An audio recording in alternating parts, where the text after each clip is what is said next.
Hey creatives, welcome back to my channel.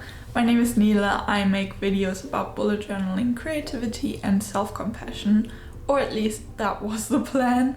We haven't seen each other in a while, and that was probably because of two main reasons. The first one is that my priorities have changed a bit over the last weeks and months, and YouTube videos have not been on top of that list. And the second thing that stopped me a bit from YouTube was that I actually felt I needed a bit of time for myself in my bullet journal and not focus so much on sharing it and creating it, and I felt a bit of pressure, to be honest, and I procrastinated a lot about other video ideas that I had and so on. I know I don't have to justify myself probably, but I thought maybe someone was thinking, where is she? Why did she stop after such a short time? And that is why. And that's also a bit the inspiration for today's video, because today we are talking about why bullet journaling doesn't work anymore and how we can fix that.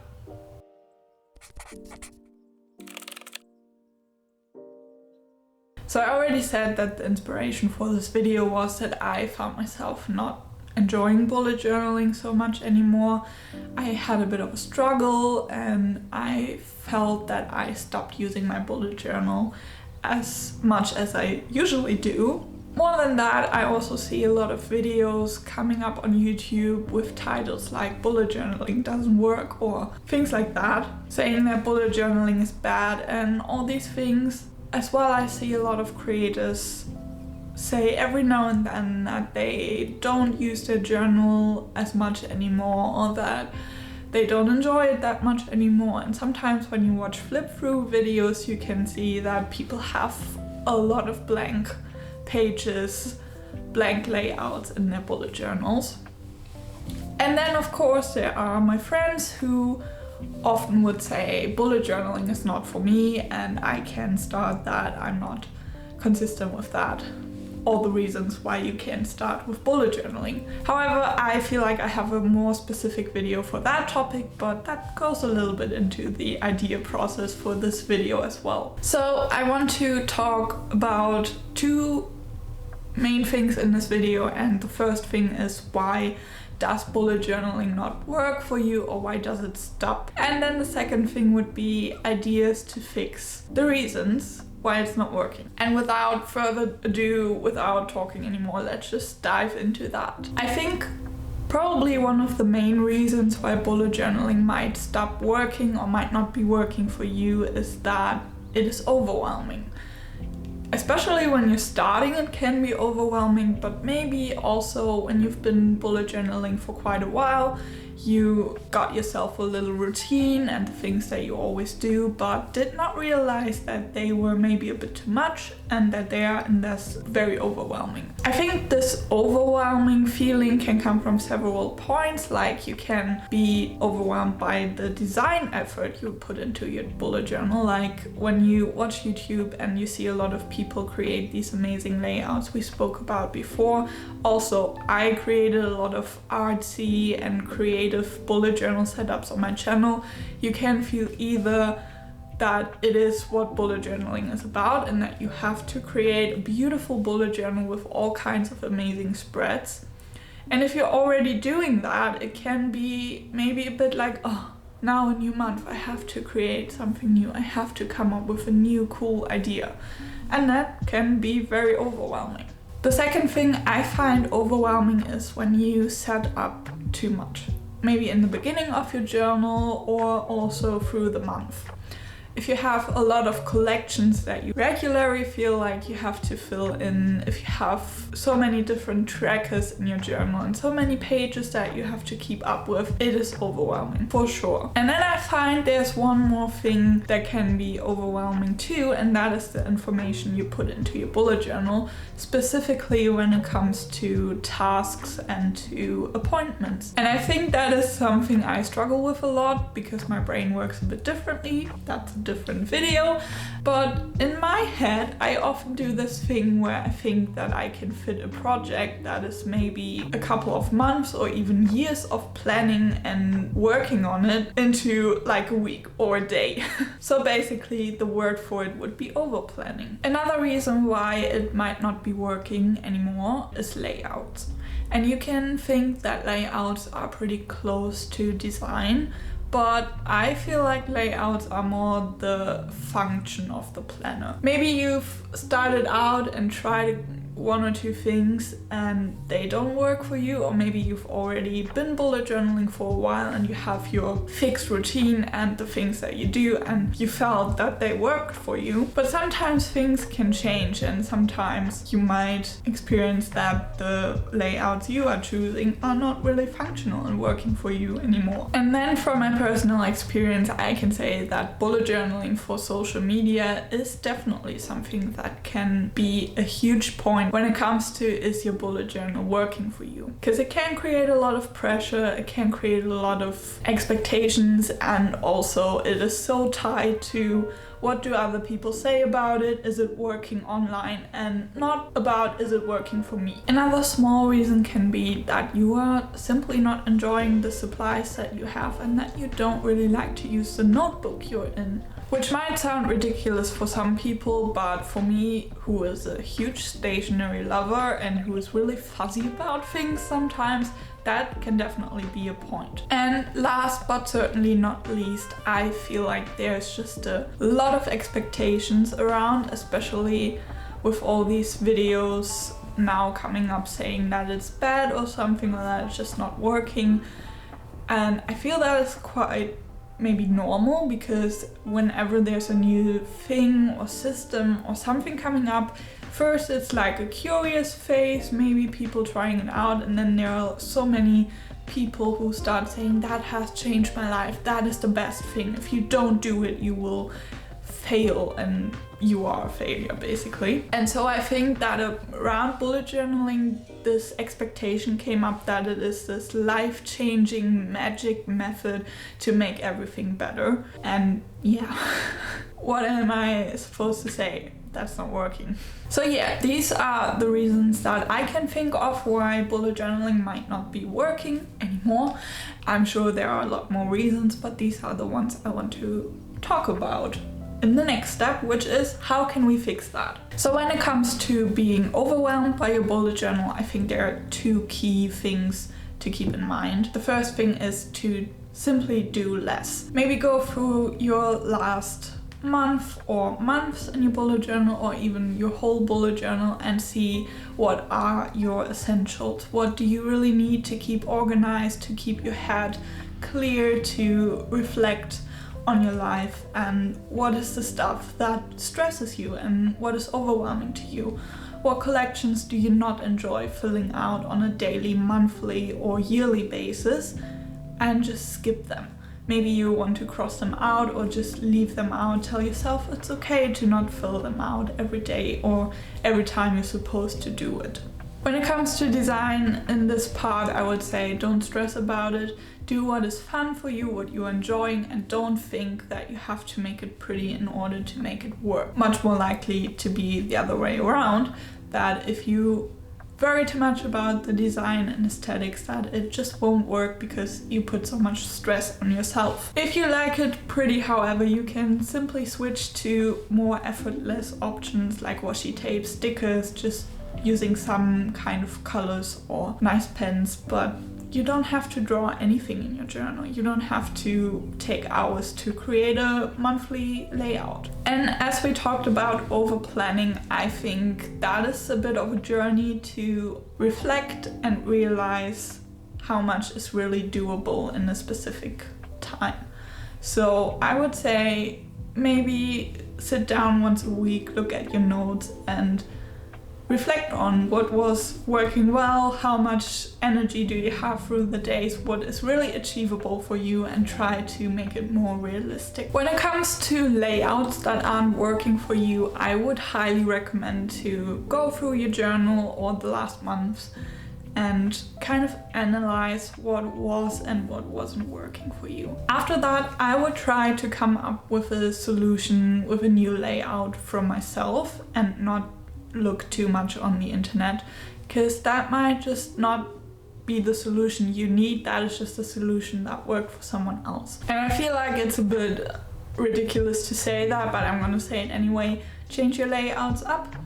If you feel like you haven't used something as much as you wanted to use it, or if you find the overview a bit overwhelming, underwhelming, whatever, change it up. You don't have to stick to a specific layout at all. That is the point of bullet journaling, that you change it whenever you need it to, and you change it in the ways that work for you, not against you. If you are posting your bullet journal on social media, and that is stressing you and keeping you away from using your journal and being motivated to do it anymore, if you feel the pressure to perform a certain way and create a certain way online, then I think the first thing is to see if you really need to post on social media. If you're just doing that for a hobby, why do you do it? Why did you start with it, and how are you feeling about it now?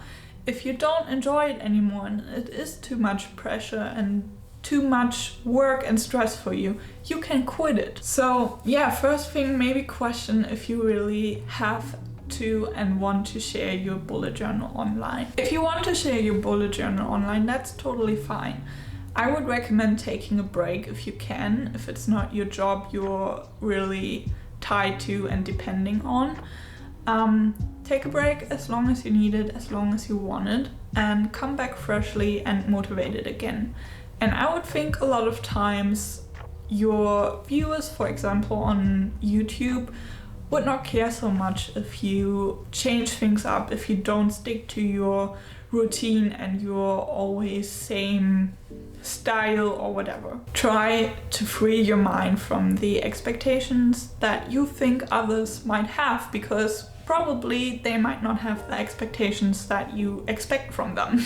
And another idea that might not be a thing for you, or maybe it is, could be to get a specific social media bullet journal. If you are like all about creating things but then you're not really using your journal a lot, maybe try to get one for social media and one that is personal and that you can just write whatever you want in and don't have to worry about your handwriting or anything. I recently found myself not enjoying my supplies as much as I used to, and mostly that is my bullet journal, which is just not really feeling good for me anymore. It is too big, it has a material that I don't really enjoy a lot, and it's just not making me wanting to use it as much as I would like to use it. Same might go for pens or stuff that maybe you don't like writing with the pen that you use for daily writing, and there's an easy solution: switch them out.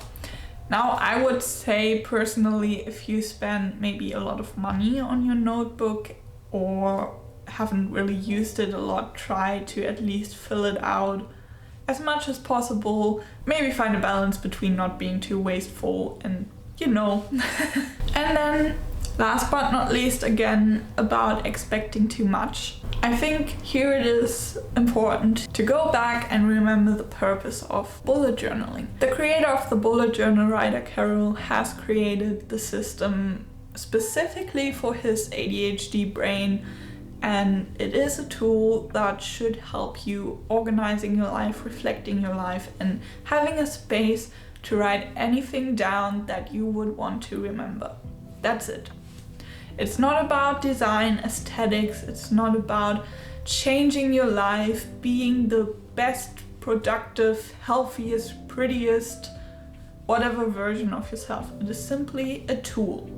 And that is a tool that is as flexible and as functional as you want it to be, and it is specifically designed to be working for you. And as I said, I think we have this tendency nowadays that we come up with a new system or a new method of something. Just remember like the time when everyone was waking up at 5 a.m. in the morning, and then this is the holy grail of life-changing magic that will make your life better immediately. And I think that is just an expectation that will set us up for failure pretty much. Because maybe you are just not a person who likes to wake up at 5 a.m. I am definitely not. And so waking up at 5 a.m. has never really changed my life. It has never really been possible, and it is just not working for me. I think I lost my point a little bit, but what I'm trying to say is that a lot of the time we expect things to make an immediate change, and that we put very high expectations into something to make us feel different and make our lives better without any effort. You own a bullet journal and you're a different person, but that is not gonna happen, and I think that is really important to keep in mind. Because I think the reality is that the possibly life-changing benefits of bullet journaling happen over a long period of time. They happen with practice, with doing it regularly, and with the effort you put into it. And the effort means filling it with your thoughts, your feelings, your reflection, and with your task, with anything that is on your mind. And for me, over time, I started to realize how some of the realizations that I had might sink in, how I learned about myself more than I ever did before I started bullet journaling, and how some practices like a line a day, a reflection a day, can really help to understand myself. And as well, how beneficial the method of having that one book where I write anything down that is on my mind, how I write everything I have to do, every appointment, everything that I don't want to forget into this one book, has definitely helped me to stay more on top of things, even though I mostly might fail at really doing the things I wanted to do. But it helps me to stay more clear and not drive myself crazy in my daily life. But as I said, these things happened over time. They happened with the practice, and they didn't come from one to the other day. And also, these changes and these progresses might not feel as life-changing and dramatic as they are often advertised as on the internet. They can just be very small, very subtle, and not really feel like a huge difference, but over time they will make a difference. So yeah, that's it on my ideas why bullet journaling might not be working anymore and how we can try and fix that. I hope that this has been helpful and hopefully easy to watch. I am kind of trying to find my way to enjoy YouTube videos a bit more, and if you want to have a look, this was my script. A bit of a mind map chaos, but that's how I'm working. I'm not really the writing a full script and learning it by heart and then performing perfectly on camera. I'm just a bit chaotic, sometimes a bit more, and I don't want to try and be the perfect version that I feel I should be on YouTube. I want to be honest with you, and you know, I'm trying to talk as good as I can. I probably will have to cut a lot in this video, but that's okay. That's it. I hope you liked the video. If you do, give it a thumbs up. Oh god. And feel free to subscribe to the channel if you haven't by now. I'm glad to be back. I hope maybe there will be new videos every now and then. Not making any promises. Alright, hope you're having a good time. See you in my next video. Bye. Might have some good outtakes. Working. Was that a sentence? I think so. Regularly. Whew. Hard work here. Your bullet journaling. Bullet journal. I feel... Do I always say that? What am I doing with my hands here? And remember how can I be so fucking distracted? Where's my voice? Voice gone?